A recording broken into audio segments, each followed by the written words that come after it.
So mga par, tuloy na tuloy nga po ang pambabatikos ng Matchroom CEO na si Eddie Hearn sa ating pambansang kamao Manny Pacquiao para sa upcoming fight nito sa laban niya kontra kay Mario Barrios. Ano yung mga idol? Hindi niya daw talaga nakikita na mananalo si Pacman sa laban kay Barrios. Kahit sabihin pa daw natin mga idol na si Barrios ang pinakapulpul na klaseng champion sa welterweight division. Bugbog lang daw ang makikita natin sa katawan at mukha ni Pacman sakali mangyari na ang laban nito kay Barrios. Kaya siya daw mismo mga idol ayaw nito mapanood ang laban dahil brutal daw natin makikita ang isang got ng boxing sports madudurog sa isang laban at masakit daw ito mapanood para kay Eddie Hearn. Well, para sa atin mga idol, palagay natin marketing strategy lamang ito ang mga sinabi ni Eddie Hearn kay Manny Pacquiao. Alam nyo naman kasi mga idol na sa gaganapin na boxing event ni Pacman at Barrios sa July 19 sa Las Vegas. Sasabay po dito mga idol ang laban ng kanyang alaga na si Bam Rodriguez na July 19 din ang laban at napabalita mga boss na medyo matumal daw ang bintahan sa ticket ng laban ni Bam. Kaya todo promote itong si Eddie Boy. Minamasama nito mga idol ang laban ni Pacman kay Barrios para ibenta ang laban ng kanyang alaga.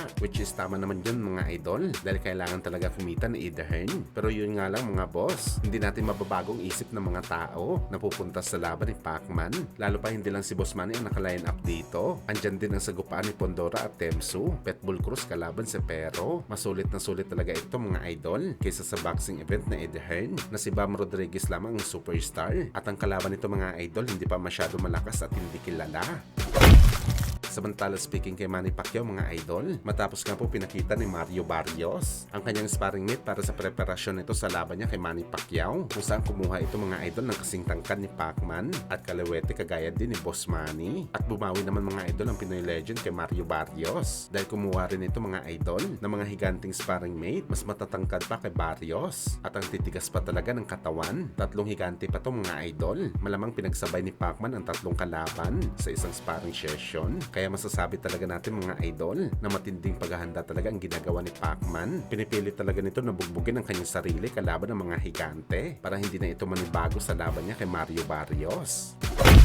Sa kabilang banda naman mga idol, nagpang-abot naman po ang alaga ni Mayweather Jr. na si Carmel Moton at ang prospect na pinsan ni Shakur Stevenson na si Saken Moses. Kung saan mga idol, brutal sila naghamunan sa bakbakan na ikasa daw ang kanilang laban sa lalong madaling panahon at pareho sila mga idol nagkasundo na maglaban sa undercard o di kaya sa prelim ni Canelo kontra kay Crawford sa September 13 sa Las Vegas. Well, para sa atin mga idol, malabo mangyari na maglaban ang dalawang batang fighter na to. Masyado maingat si Mayweather Jr. mga idol na siya ang mahawak ngayon kay Moton para ipalaban sa ganito kaaga sa malakas at mas bata na pinsan ni Shakur. Hype lang talaga ito mga idol, pabango lang sa pangalan sa boxing sports.